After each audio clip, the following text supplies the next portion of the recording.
What's up mga ka-Big Bites? Blockbuster Hinebra Trade, magugulat ang lahat dito. Pero bago ka sana magpatuloy sa panunood ay huwag mong kalimutang mag-subscribe sa aking YouTube channel.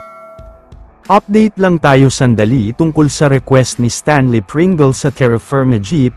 Ayon kasi sa kanya ay parang bumabata daw ang pakiramdam niya. Yung tipong bumalik daw ang lakas niya tulad noong namamayagpag siya sa Hinebra. Kaya naman ang request niya sa Terra Firma ay sana daw makakuha siya ng mas malaki at mas mahabang playing time, sobrang nakakondisyon daw kasi talaga ang katawan niya, at may mga gusto siyang patunayan. Ang mas mabigat pa dito ay may gusto daw siyang patunayan sa team na nag-trade sa kanya. Ito nga ay ang Barangay Hinebra. Mukhang masarap daw kasi sa pakiramdam na magkakaroon ng revenge dahil sa ginawang trade sa kanya ng Hinebra. Pero hindi naman daw personal nito, gusto lang talaga niyang maipakita sa Hinebra na mali ang desisyon nila na bitawan siya.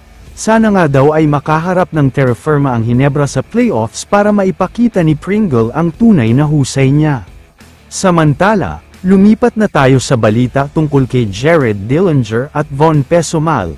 Dahil naglabas ng balita ang mga legit na source, at sinasabing gagawin daw silang trade asset ng Hinebra para makakuha ng kahit isang first round pick man lang. Paghahandaan daw kasi ng husto ng Hinebra ang magiging PBA draft sa susunod na taon, kung saan ang mga players tulad nina Dwight Ramos, Kai Sotto at iba pang big-time players ay posibleng magpa-draft na next year. Ang hindi lang daw sigurado dito ay kung may kukuha pa nga ba kay Dillinger. Pero sinisigurado ng Hinebra na swerte ang makakakuha sa kanya, dahil pwede siyang maging mentor dahil sa taas ng basketball IQ niya.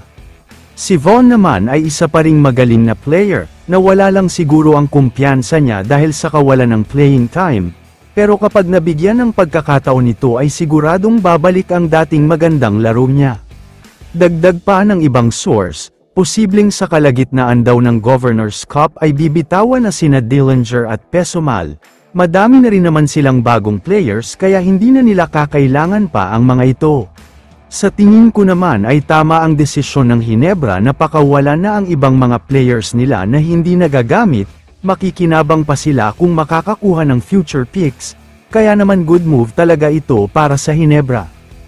Kaya naman kung kayo ang tatanungin, ano ang masasabi nyo sa balitang ito?